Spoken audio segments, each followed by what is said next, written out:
ಕ್ಷಣಗಳಲ್ಲಿ ಕೋರ್ಟ್ಗೆ ನಕ್ಸಲರನ್ನ ಹಾಜರು ಮಾಡಲಾಗುತ್ತೆ. ಮುಂಡಗಾರು ಲತಾ, ಸುಂದರಿ ಕುತ್ಲೂರು, ವನಜಾಕ್ಷಿ, ಮಾರಪ್ಪ ಅರೋಲಿ, ಕೆ ವಸಂತ, ಜೀಶಾ ಹಾಜರಾಗಲಿದ್ದಾರೆ. ಎನ್ಐಎ ಸ್ಪೆಷಲ್ ಕೋರ್ಟ್ಗೆ ಹಾಜರುಪಡಿಸಲಿದ್ದಾರೆ ನಕ್ಸಲ್ ನಿಗ್ರಹ ದಳ. ಕೋರ್ಟ್ಗೆ ಹಾಜರುಪಡಿಸುವುದಕ್ಕೂ ಮೊದಲು ನಕ್ಸಲರ ಹೇಳಿಕೆಯನ್ನ ದಾಖಲು ಮಾಡಿಕೊಳ್ಳಲಾಗುತ್ತೆ. 6 ಮಂದಿಯ ಹೇಳಿಕೆ ದಾಖಲಿಸಿ ವೆಪನ್ಗಳ ಬಗ್ಗೆಯೂ ಕೂಡ ಸಾಕ್ಷ್ಯವನ್ನ ಕಲೆ ಹಾಕಲಿದ್ದಾರೆ. ನಕ್ಸಲ್ ನಿಗ್ರಹ ಪಡೆ ಐಜಿಪಿ ರೂಪಾ ನೇತೃತ್ವದಲ್ಲಿ 6 ಮಂದಿಯ ಹೇಳಿಕೆ ದಾಖಲು ಮಾಡಿಕೊಳ್ಳಲಾಗಿದೆ. ಕೋರ್ಟ್ಗೆ ಹಾಜರುಪಡಿಸೋದಕ್ಕೂ ಮುಂಚೆ ಪೊಲೀಸರು ಇವರುಗಳ ಹೇಳಿಕೆಯನ್ನು ದಾಖಲು ಮಾಡಿಕೊಂಡಿದ್ದಾರೆ. 6 ಮಂದಿಯ ಹೇಳಿಕೆಯನ್ನು ದಾಖಲಿಸಿ ವೆಪನ್ಗಳ ಬಗ್ಗೆಯೂ ಕೂಡ ಸಾಕ್ಷಿಗಳನ್ನು ಕಲೆ ಹಾಕಿದ್ದಾರೆ. ಇನ್ನೇನು ಕೆಲವೇ ಕ್ಷಣಗಳಲ್ಲಿ ಕೋರ್ಟ್ಗೆ ನಕ್ಸಲರನ್ನು ಹಾಜರುಪಡಿಸಲಾಗುತ್ತೆ. ಒಂದಷ್ಟು ಪ್ರಕರಣಗಳು ಕೂಡ ಇದೆ. ಸೊ ಆ ಎಲ್ಲ ವಿಚಾರದ ಬಗ್ಗೆಯೂ ಕೂಡ ನೋಡ್ಕೊಳ್ಳೋಣ. ಫಸ್ಟಿಗೆ ಅವ್ರು ಬರಲಿ ಅಂತ ಗೃಹ ಸಚಿವರು ಕೂಡ ಹೇಳಿದರು. ಇದೀಗ ಎಲ್ಲರ ಆಗಮನ ಆಗಿದೆ. ಪೊಲೀಸರ ಮುಂದೆ ಹೇಳಿಕೆಗಳನ್ನು ನೀಡಿದ್ದಾರೆ. ಸ್ಟೇಟ್ಮೆಂಟ್ಗಳನ್ನು ಕೂಡ ಪಡ್ಕೊಳ್ಳಲಾಗಿದೆ. ಇನ್ನೇನು ಕೆಲವೇ ಕ್ಷಣಗಳಲ್ಲಿ ಕೋರ್ಟ್ಗೆ ಹಾಜರುಪಡಿಸಲಾಗುತ್ತೆ. ಮುಂದಿನ ಬೆಳವಣಿಗೆಗಳು ಏನು ಅನ್ನೋದು ಸಹಜವಾಗಿ ಸಾಕಷ್ಟು ಕುತೂಹಲಕ್ಕೂ ಕೂಡ ಕಾರಣವಾಗ್ತಾ ಇದೆ. ಯಾಕಂದರೆ ಕೆಲವು ನಕ್ಸಲರು ಮೋಸ್ಟ್ ವಾಂಟೆಡ್ ನಕ್ಸಲರ್ ಇದ್ದಾರೆ. ಸಾಕಷ್ಟು ಆರೋಪಗಳು ಇದೆ. ಇದೆಲ್ಲದ್ರ ಬಗ್ಗೆ ಹೇಗೆ ತನಿಖೆ ಆಗತ್ತೆ ಅಥವಾ ಯಾವ ರೀತಿಯಾಗಿ ಅವರನ್ನು ಟ್ರೀಟ್ ಮಾಡಲಾಗತ್ತೆ, ಇದು ಪ್ರಶ್ನೆ ಆಗಿತ್ತು. ಗೃಹ ಸಚಿವರನ್ನು ಕೇಳಿದಂಥ ಸಂದರ್ಭದಲ್ಲಿ ಮೊದಲಿಗೆ ಬರಲಿ ಅವರು, ಆಮೇಲೆ ನೋಡೋಣ ಅಂತ ಹೇಳಿದರು. ಇದೀಗ ಪೊಲೀಸರ ಮುಂದೆ ಒಂದಷ್ಟು ಸ್ಟೇಟ್ಮೆಂಟ್ಗಳನ್ನು ಕೊಟ್ಟಿದ್ದಾರೆ. ಆ ಸ್ಟೇಟ್ಮೆಂಟ್ಗಳನ್ನು ದಾಖಲು ಮಾಡಿಕೊಳ್ಳಲಾಗಿದೆ. ಇವತ್ತು ಕೋರ್ಟ್ಗೆ ಹಾಜರುಪಡಿಸಲಾಗುತ್ತೆ. ಇನ್ನೇನು ಕೆಲವೇ ಕ್ಷಣಗಳಲ್ಲಿ ಕೋರ್ಟ್ಗೆ ಹಾಜರುಪಡಿಸಲಾಗುತ್ತೆ.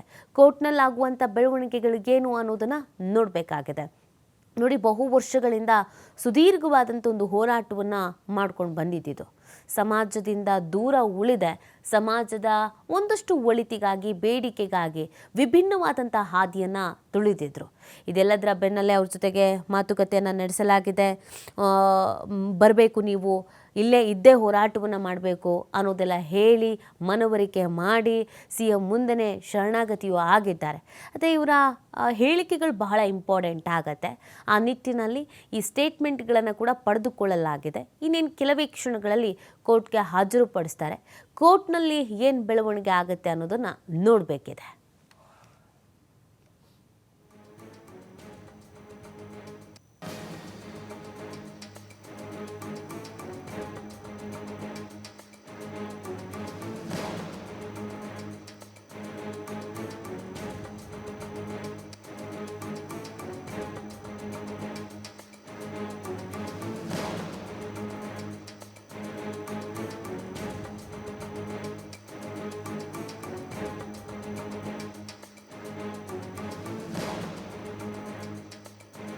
NIA ಸ್ಪೆಷಲ್ ಕೋರ್ಟ್ಗೆ ಹಾಜರುಪಡಿಸಲಾಗತ್ತೆ. ಕೋರ್ಟ್ಗೆ ಹಾಜರುಪಡಿಸಿದ ನಂತರದ ಬೆಳವಣಿಗೆಗಳು ಏನಿರಬಹುದು ಅನ್ನೋದು ಸದ್ಯಕ್ಕೆ ಇರುವಂಥ ಪ್ರಶ್ನೆ ಆಗಿರುವಂಥದ್ದು.